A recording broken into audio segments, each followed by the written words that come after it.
Bạn có biết Michael Jackson gọi thứ giết chết mình là sữa không?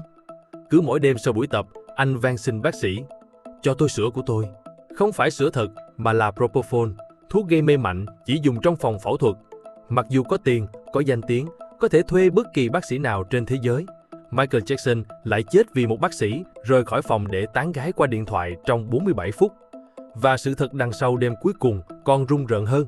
Từ 1 giờ 30 phút sáng đến 10 giờ 40 phút sáng, Jackson đã được tiêm liên tiếp 6 loại thuốc an thần mà vẫn không ngủ được, cho đến khi liều Propofol cuối cùng khiến anh không bao giờ thức dậy nữa. Tôi là Dr. Minions, thạc sĩ, bác sĩ chuyên ngành hồi sức cấp cứu, và nếu bạn đang bận, hãy lưu video này lại để xem sau nhé. Đó là một đêm tháng 6 năm 2009. Ánh đèn rực rỡ tại Staples Center vẫn còn đọng lại trên khuôn mặt Michael Jackson khi anh bước ra khỏi sân khấu.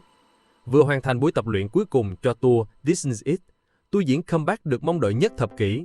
Anh ôm chặt các vũ công, cảm ơn đội ngũ sản xuất và nói lời chúc ngủ ngon. God bless you.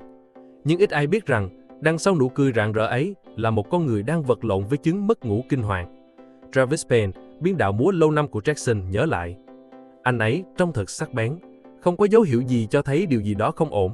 Anh ấy không có vẻ yếu ớt hay có vấn đề gì. Nhưng sự thật là Jackson đã không ngủ một giấc ngon lành nào trong nhiều ngày. Khi chiếc xe đưa anh về đinh thự tại 100 North Caronwood Drive, Holmby Hills, đồng hồ đã điểm 12 giờ 30 phút sáng. Những người hâm mộ vẫn đợi ngoài cổng sắt, và Jackson dừng lại chào họ, điều anh thường làm. Người bảo vệ dẫn anh vào nhà, lên thẳng tầng trên. Chỉ có 3 người được phép lên tầng này: Jackson, con của anh và bác sĩ Conrad Murray. Trong phòng ngủ đã được cải tạo thành phòng y tế tạm thời, Dr. Conrad Murray đang chờ đợi với những vai ổ thuốc quen thuộc. Jackson gọi Propofol là sữa của mình, một chất lỏng màu trắng đục như sữa, nhưng thực chất là thuốc gây mê mạnh, chỉ nên dùng trong phòng phẫu thuật. Hơn 2 tháng qua, Murray đã biến thói quen này thành một nghi thức đêm. Hồ sơ tòa án ghi nhận, mỗi đêm sau buổi tập luyện kiệt sức, Jackson sẽ yêu cầu Murray tiêm Propofol để có thể ngủ được. Nhưng đêm 24 tháng 6 khác biệt, Jackson hoàn toàn không thể ngủ được. Theo lời khai của Murray với cảnh sát, từ 1 giờ 30 phút sáng ngày 25 tháng 6, anh đã cố gắng cho Jackson ngủ bằng các loại thuốc an thần khác. Trước tiên là 10mg Valium qua đường uống, rồi 2mg Lorazepam tiêm tĩnh mạch lúc 2 giờ sáng. Tiếp theo đó là 2mg Midazolam lúc 3 giờ sáng, rồi lại 2mg Lorazepam lúc 5 giờ sáng, và cuối cùng là 2mg Midazolam lúc 7 giờ 30 phút sáng. Nhưng Jackson vẫn không ngủ được. Suốt 6 tiếng đồng hồ, anh liên tục van xin Murray, hãy cho tôi sữa, tôi cần sữa của tôi. Vậy tại sao Jackson lại nghiện thuốc giảm đau đến vậy? Hành trình dẫn đến cái chết của Jackson bắt đầu từ năm 1984, khi ông bị bỏng nghiêm trọng trong lúc quay quảng cáo cho Pepsi tại Shrine Auditorium ở Los Angeles vào ngày 27 tháng 1 năm 1984. Trong lần quay thứ 6, pháo hoa đã phát nổ sớm hơn dự kiến, khiến tóc của Jackson bốc cháy. Ông đã bị bỏng độ 2 ở da đầu và mất một phần tóc. Sự cố này đã đưa Jackson vào thế giới của thuốc giảm đau và phẫu thuật thẩm mỹ. Vào ngày 27 tháng 6 năm 1999, trong buổi biểu diễn của MJ and Friends tại Munich, Đức, Jackson gặp tai nạn nghiêm trọng khác. Trong lúc biểu diễn Earth Song, nền thang bay mà ông đang đứng bị sập do trục trặc kỹ thuật, khiến ông ngã xuống sân khấu. Sau khi hoàn thành buổi biểu diễn, Jackson đã gục ngã trong phòng thay đồ và được đưa đến bệnh viện Munich với chẩn đoán chấn thương cung ngực và lưng, chứng mất ngủ mãn tính và sự phụ thuộc vào Propofol. Từ những chấn thương này, Jackson đã phát triển chứng đau khoang mãn tính và mất ngủ nghiêm trọng. Các chuyên gia y tế cho biết, Jackson đôi khi không ngủ được trong 3 đến 5 ngày liên tiếp. Đến cuối những năm 1990, Jackson đã phát triển sự phụ thuộc nghiêm trọng vào Propofol, một thuốc gây mê mạnh thường được dùng trong phòng phẫu thuật. Propofol là một thuốc gây mê tĩnh mạch được chuẩn bị dưới dạng nhũ lịch lipid, màu trắng đục như sữa, vì vậy Jackson gọi nó là sữa của mình. Theo chuyên gia giấc ngủ từ Harvard, Dr. Chuck Chisler, Jackson có thể là người duy nhất từng trải qua 60 ngày không có giấc ngủ REM thực sự, một kỷ lục thế giới không mong đợi. Propofol không cung cấp giấc ngủ REM quan trọng, mà chỉ tạo ra cơn hôn mê do thuốc gây ra. Hợp đồng This Is It và áp lực biểu diễn. Đầu năm 2009, Jackson đã ký hợp đồng sinh lợi với AEG Live để tổ chức series concert This Is It tại London với 50 buổi diễn được bán hết vé. Đây sẽ là sự trở lại sau 17 năm không biểu diễn concert quy mô lớn. Kế hoạch là buổi concert đầu tiên sẽ diễn ra vào tháng 7 năm 2009, với các buổi tập luyện bắt đầu từ cuối tháng 4 năm 2009 tại Staples Center. Việc chuẩn bị cho tour diễn nhanh chóng trở thành một thói quen kiệt sức cho Jackson, người đã không biểu diễn ở quy mô lớn trong hơn một thập kỷ. Ông phải nhảy đá, hát, theo kịp ban nhạc và làm việc với đội sản xuất hàng giờ đồng hồ, 5-6 mỹ một tuần. Dr. Conrad Murray và việc quản lý Propofol tại nhà. Như một phần trong thỏa thuận với AEG, Jackson đã yêu cầu thuê một bác sĩ riêng tư để hỗ trợ ông trong tour diễn.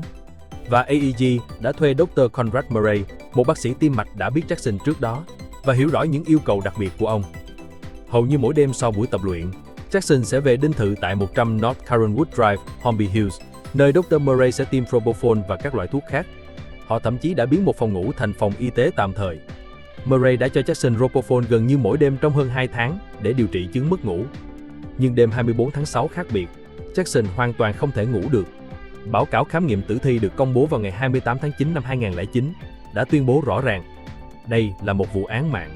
Jackson chết vì ngộ độc Propofol cấp tính với lượng Propofol chết người trong máu. Thầy thuốc riêng Conrad Murray bị truy tố tội ngộ sát vô tâm. Trong phiên tòa năm 2011, công tố viên đã chứng minh Murray đã có sự sai lệch cực đoan so với tiêu chuẩn chăm sóc y tế. Luật sư bào chữa của Murray đưa ra giả thuyết Jackson đã tự tiêm thêm Propofol khi Murray vắng mặt, nhưng bồi thượng đầm không tin. Sau 8 giờ xem xét, họ tuyên bố Murray có tội và bị kết án 4 năm tù. Câu chuyện diễn biến như thế nào? Sau những lần đòi hỏi của Jackson, cuối cùng, lúc 10 giờ 40 phút sáng, Murray đã nhượng bộ. Anh pha 25mg Propofol với lidocaine và tiêm vào đường tiêm truyền y tế. Đây là liều mà Murray cho là nhỏ để giúp Jackson ngủ. Nhưng kết hợp với cốc tai các benzodiazepam đã có trong cơ thể, nó trở thành một bom tiêm chết người. Điều mà Murray không biết hoặc đã quên là Propofol có thể chuyển bệnh nhân từ an thần nhẹ sang an thần sâu mà không có dấu hiệu cảnh báo. Trong tình trạng an thần sâu, não không còn khả năng kiểm soát hô hấp. Và rồi điều nghiêm trọng nhất đã xảy ra. Murray rời khỏi phòng. Hồ sơ điện thoại cho thấy, trong 47 phút tiếp theo, Murray đã thực hiện 3 cuộc gọi liên tiếp. 11 giờ 18 phút, gọi cho văn phòng tại Las Vegas, 32 phút. 11 giờ 49 phút, gọi cho một bệnh nhân khác, 11 phút. Và 12 giờ 03 phút, gọi cho Sade Andin, một hậu bộ ở Houston mà ông đang tán gẫy, 4 phút. Trong cuộc gọi cuối cùng với Sade Andin, cô nhớ lại, Murray có vẻ như rối rắm, nói năng lúng túng. Giữa chừng cuộc nói chuyện, Murray đột nhiên biến im lặng. Andin nghe thấy tiếng ho và giọng nói lẩm nhẩm ở bên kia đường dây. Khi Murray trở lại phòng lúc 12 giờ trưa, anh phát hiện Jackson không còn thở. Nhưng thay vì nhận ra đây là ngưng hô hấp, khi não không còn kiểm soát được việc thở nhưng tim vẫn đập, Murray lại nghĩ đây là ngừng tim. Sai lầm này đã khiến cho Jackson chết.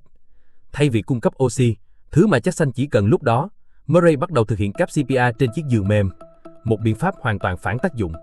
Anh cũng không gọi 911 ngay lập tức, mà thay vào đó gọi cho assistant của Jackson, Michael Amy Williams, lúc 12 giờ 13 phút trưa với tin nhắn tuyệt vọng. Hãy gọi lại cho tôi ngay, xin vui lòng gọi lại cho tôi ngay. Cảm ơn.